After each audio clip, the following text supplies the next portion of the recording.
Welcome back my dear students. In this class, let us discuss one more topic, that is outbreeding devices. See, outbreeding is nothing else but cross-pollination. See, the cross-pollination is always good for the plants. Why? Because continuously if the flower gets self-pollinated means it leads to a condition known as inbreeding depression. Inbreeding depression. So what do you mean by this inbreeding depression? Let me tell you. See, the flower gives rise to what? Fruits. And fruit bears what? Seeds. The fruits in case of inbreeding depression is having very low quality.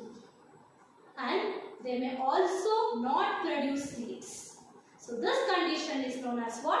Inbreeding depression. So in order to discourage the self-pollination and to encourage the cross-pollination, the flowering plants have developed various mechanisms.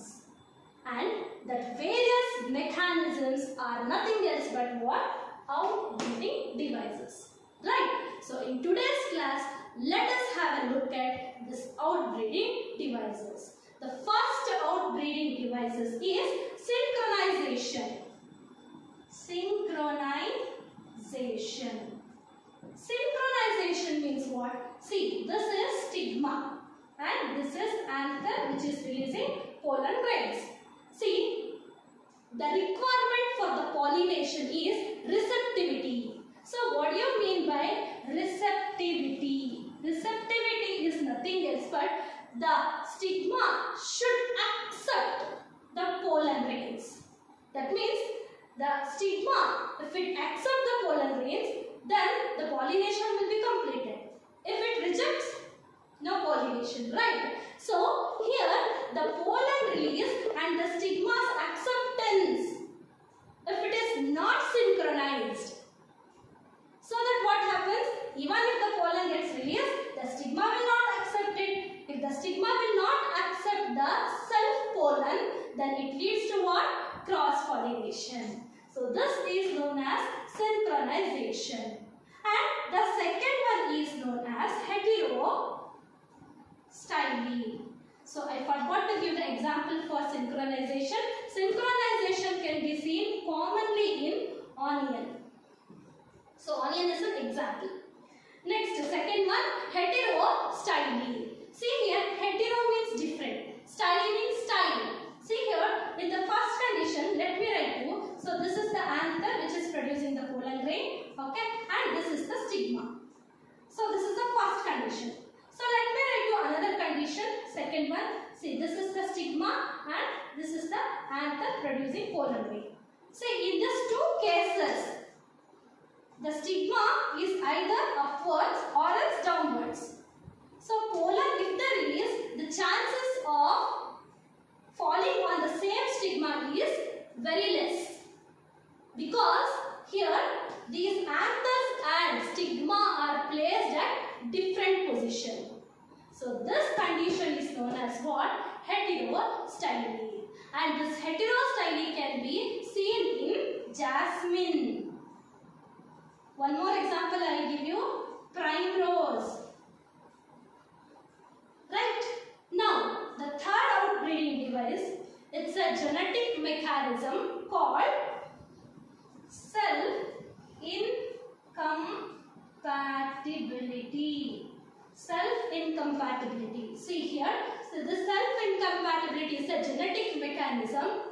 In this mechanism, this is a stigma and this is a anther producing pollen grains. Here, the stigma will reject the self-pollen grains. Don't get confused with synchronization. This is acceptance. This is also acceptance. But receptivity means it's different. If the receptivity is like after 1 or 2 days and the pollen release is in the first day, this is synchronization. But here, it's a genetic mechanism so that the pistil or the stigma will not recognize the self pollen, but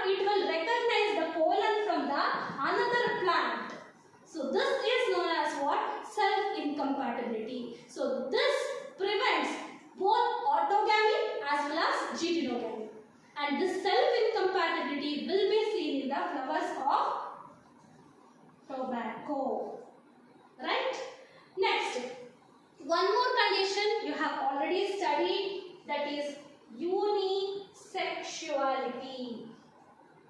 So this is the fourth condition, unisexuality. See, unisexuality means what? Having either male, okay, or else female.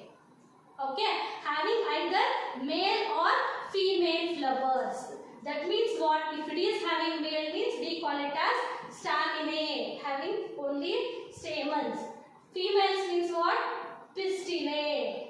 And this can be seen in castor, okay, as well as maize. So this is known as unisexuality. So this also prevents what? Self-pollination, because it is having either male or female. And one more called dioecious. Don't get confused. Dioecious. Dioecious means what? Either male plant or else female plant. Here it is either male or female flowers on the same plant. But here dioecious means what? Either male plant or a female plant. Right? See here, in case of a dioecious condition, let me give you one example for dioecious condition, that is papaya and date palm. Here either male plant or else the female plant will be present, so that it prevents self-pollination. Right? And next, one more condition called dichogamy. Dichogamy means what? Here the male and the female reproductive parts, they mature at different times.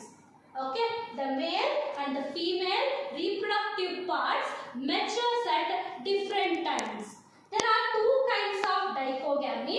So the first kind is known as protandry, and second is protogamy. Protandry means what? If the andry, name itself it is telling you, androecium. If the androecium matures first. See here, if androecium matures earlier to gynoecium, this condition is known as protandry. Okay, and protogamy means what? If the gynoecium matures earlier to androecium, so this condition is known as what? Protogamy. And examples for this protandry is cotton. And one more example I will give you, sunflower. Okay, next examples for protogamy is the 4 o'clock plant. One more last condition is there. So that is known as what? Hercogamy. Hercogamy. Hercogamy means there will be a physical barrier between the anther and stigma. Okay, so there will be a physical barrier between the anther and the stigma. So this condition is known as hercogamy. And where do you find this hercogamous flowers means calotropis. Okay, so calotropis is an example for the hercogamy. That means there will be a physical barrier between the anther and the stigma. So these are the devices which are useful to prevent the self-pollination and to encourage the cross-pollination. So this is about outbreeding device. They may ask you for 5 marks also. Keep a note on it. Hope you have understood. Thank you for listening.